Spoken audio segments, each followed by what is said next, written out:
를 모두 활용하여 과학혁명에서의 정상과학의 변화 과정을 문장으로 정리해보자. 밑줄 그으면 됩니다. 정상과학이 위기를 맞으며 새로운 패러다임으로 등장해서 기존의 패러다임을 대체하는 과학혁명이 일어나고 새로운 정상과학으로 발전합니다. 다시. 정상과학이 위기를 맞으면 새로운 패러다임이 등장해서 기존의 패러다임을 대체하는 과학혁명이 일어나고 새로운 정상과학으로 발전합니다. 밑에 OX 답이 나와서 너무 시시하긴 하지만 1번 패러다임에는 이론적 요소와 1, 물리적 요소 2, 실험적 요소 3 얘네들이 뒤얽혀 있습니다. 패러다임은 그에 역행하는 반증 사례가 나타나면 즉각 폐기되지 않는다라고 아까 확인했죠? 9세대의 과학자들 새로운 패러다임을 쉽게 받아들이지 않습니다. 왜? 9세대 과학자들에게는 자기가 기존에 믿고 있었던 정체성을 대변해주던 기존 패러다임이 있으니까.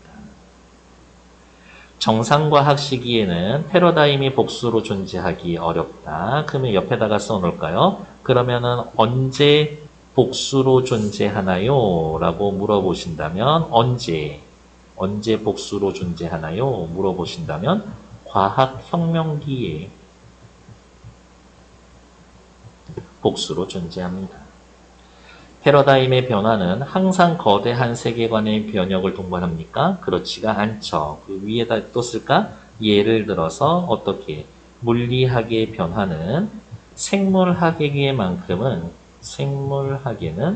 거의 영향을 미치지 않았습니다. 이렇게 얘기했었으니까. 됐고 오른쪽으로 넘어올게요. 이 글에 이 글에 설명되어 있는 지구 중심설에서 태양 중심설로의 패러다임 변화의 설명입니다. 여기에 나타난 패러다임 전환 양상을 설명해 봅시다. 설명할 것도 없어. 기존의 패러다임이 있었는데 변칙 사례가 나타나고 변칙 사례를 설명할 수 있는 새로운 패러다임이 나타나고 기존에 믿고 있었던 사람들은 헛소리 하지 말라고 그러고 아니에요 라면서 다시 설명할 수 있고 그러다 보니까 넘어가게 되죠. 2세기 무렵부터 활동한 천문학자 프톨레마이오스는 지구중심설에 입각한 이론을 정리했습니다. 프톨레마이오스, 지구중심설. 지구는 움직이지 않고 그대로 있고 모든 천체가 원궤도로 움직인다는 겁니다. 그런데 행성의 이동이나 모양 변화를 설명하기 어려운 점이 있었습니다. 여기 이렇게 괄호. 얘가 변칙 사례.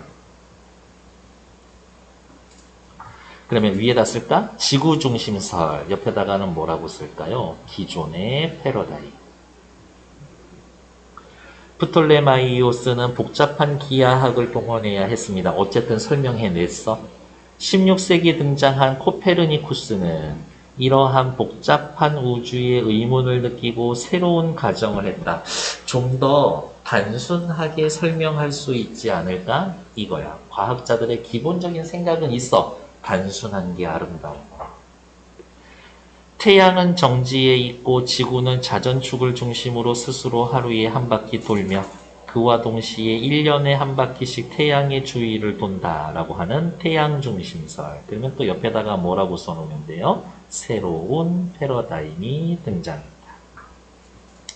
이것이 바로 태양 중심설이다. 태양 중심설 밑줄 새로운 패러다임. 그러나 이 이론은 당시 엄청난 비난을 받았죠. 행성의 움직임을 계산하는데 지구 중심설보다 부정확한 부분이 많았어요. 그러나 이후 천체를 정확하게 관측하게 되고 케플러가 지구 중심설에 따라 천체의 운동을 제대로 설명해 놓으면서 무엇이 새로운 패러다임이 새로운 우주관으로 자리 잡았습니다. 여기 엄청난 비난을 받았어요. 이 부분이 어떻게 패러다임 사이에서의 전쟁에 해당되는 부분이겠지. 그렇게 확인하시면 되겠네요. 전쟁 말고요. 다른 말 써주시면 안 돼요. 알겠습니다. 과학혁명기. 밑으로 내려가죠. 지구중심설이 천문학의 패러다임이었던 정상과학 시기에 지구중심설로 설명하기 어려운 현상이 나타나자 태양중심설이 등장했고 과학혁명기로 접어들었습니다. 정확한 천체 관측이 이루어지면서 정확한 천체 관측 어디가 있냐?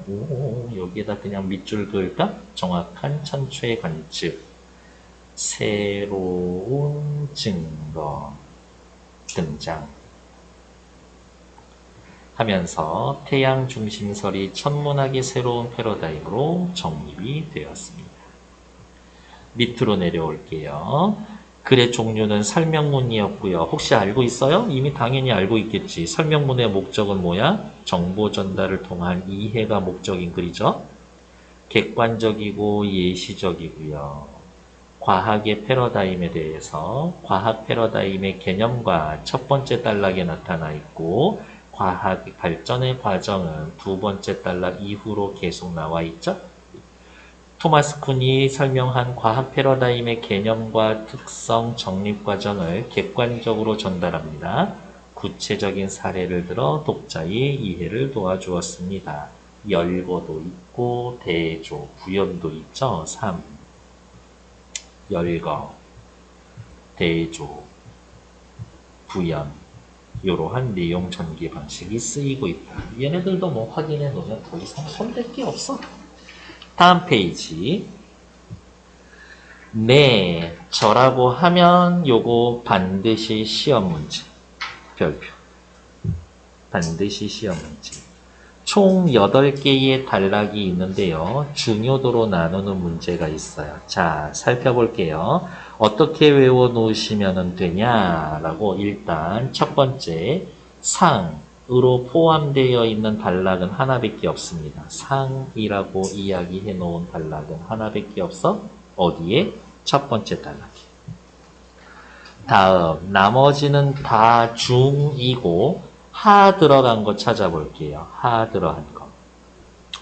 전 근대인에게 우주가 영적이고 신비로운 유기체였지만 근대인에게 우주는 복잡한 기계에 가깝습니다. 패러다임이라는 단어를 설명하는데 이 문장 필요해?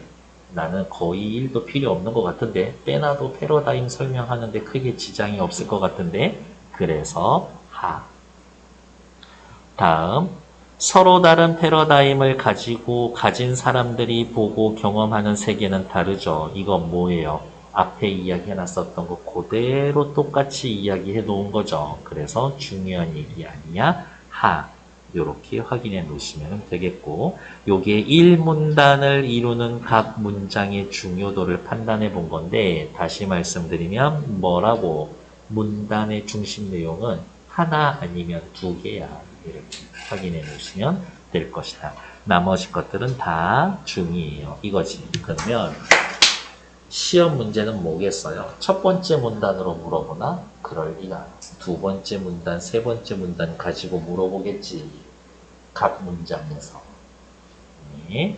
오른쪽으로 올라올게요. 그래서 각 확인한 문장, 중요도가 높은 문장을 중심으로 1문단의 내용을 정리해 봅시다. 뭐만 쓰면 돼? 첫 번째 문단만 써도 돼. 패러다임은 과학자들이 세상을 바라보고 조작하고 이해하는 틀이다. 라고 하는 다시 옆쪽으로 넘어와서 여기 패러다임은 과학자들이 세상을 바라보고 조작하고 이해하는 틀이다. 요 말만 들어가면 첫 번째 단락 내용이 정리가 된다. 데스크. 밑에 볼게요. 앞에서 진행한 내용을 참고로 각 문단의 중심 내용을 정리해 보는 건데 얘네들은 이거 시험 범위에 들어가는 교재가 나오면은 저희 학원에서만 쓰는 교재 따로 있죠? 걔네들 빈칸이 다 되어 있을 거예요. 그래서 읽어보시면 되고 다음 페이지 3에서 정리한 내용을 바탕으로 글 전체의 중심 내용을 요약해 봅시다. 뭐 요약해 놓은 거니까 얘네 한번 읽어보시면 되고 읽을 시간 드릴 거고요. 자, 저거 잠깐 보세요.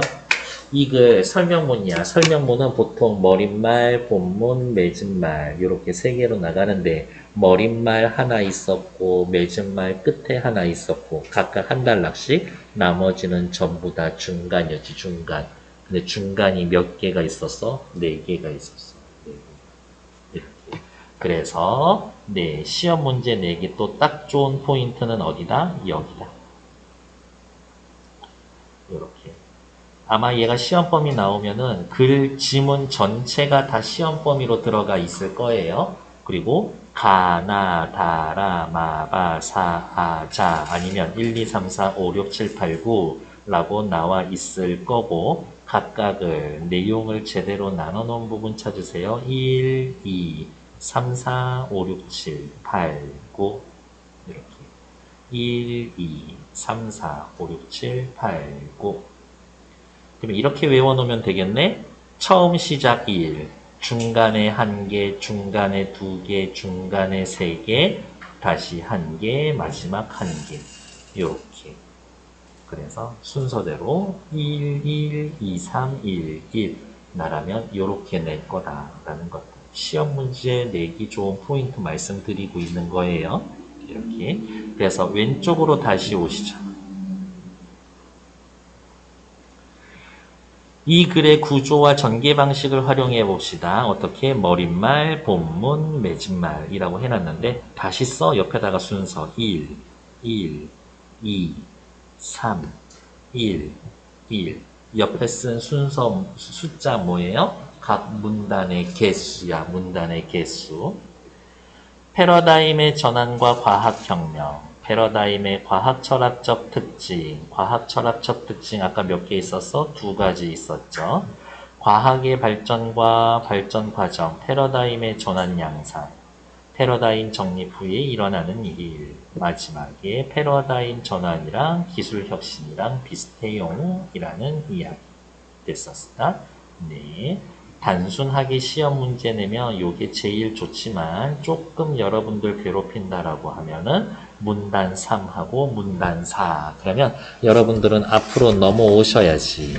어디에 있을까? 문단 3, 49페이지. 밑에 볼게요.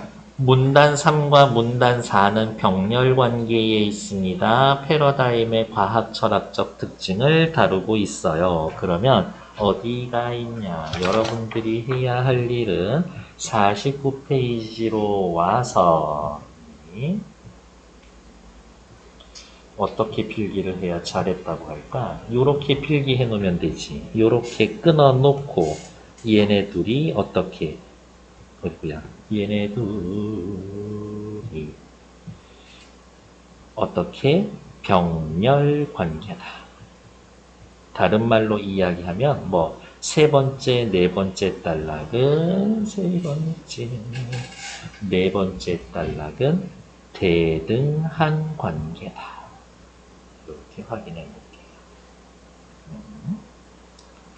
첫째, 둘째니까 그럴 수밖에 없어. 다음으로 넘어가서 6, 7번 단락 뒤로 넘어갈게요.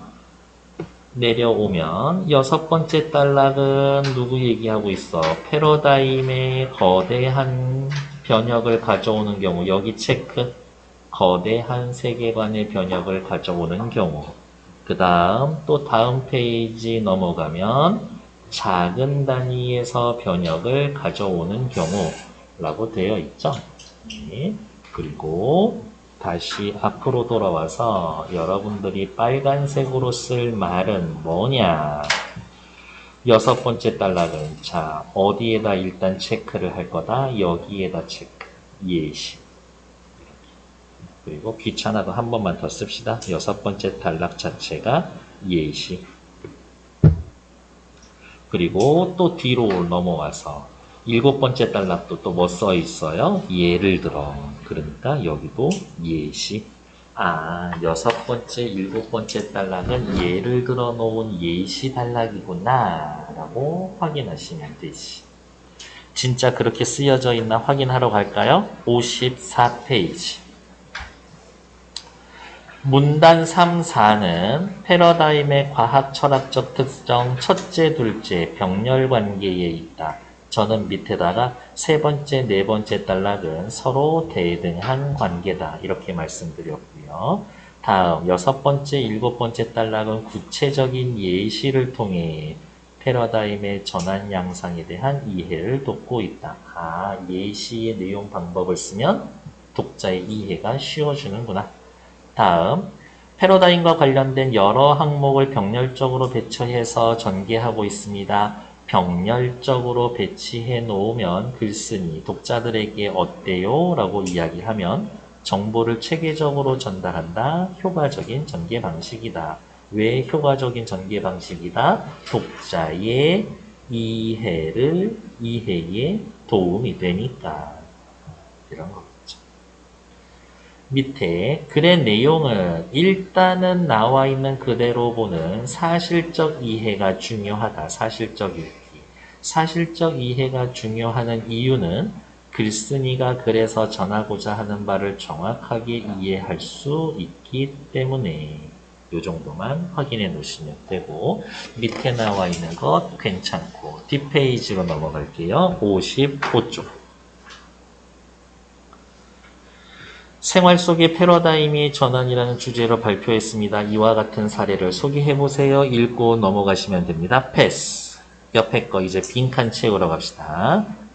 사실적 읽기란 글에 드러나 있는 정보를 종합해서 글의 의미를 파악하는 겁니다. 독자는 글의 내용의 중요도를 살펴서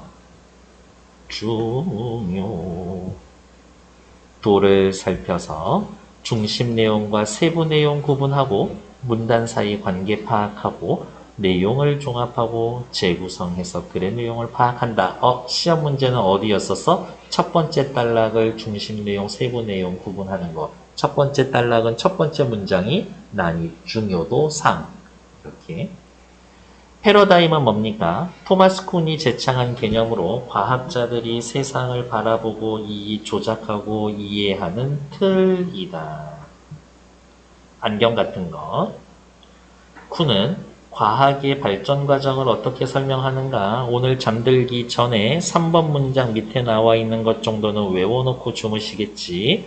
하나의 패러다임이 지배하는 정상과학의 시기에 변칙적인 사례, 문제들이 연이어 등장하면 위기 국면으로 진입하고 새로운 패러다임이 등장하고 기존의 패러다임으로 대체가 되는 과학혁명의 과정이 나타나서 과학이 발전해 갑니다. 패러다임은 거대한 무엇의 변형, 사람들이 생각하고 있었던 모든 것들을 바꿔놓는 거죠. 거대한 세계관의 변혁을 가져오기도 하고 특정 주제, 특정 대상에게만 영향을 미치기도 합니다. 크게 영향을 미치기도 하고 작거나 영향을 아예 안 미치기도 하고. 패러다임의 구성 방식은 어떻습니까?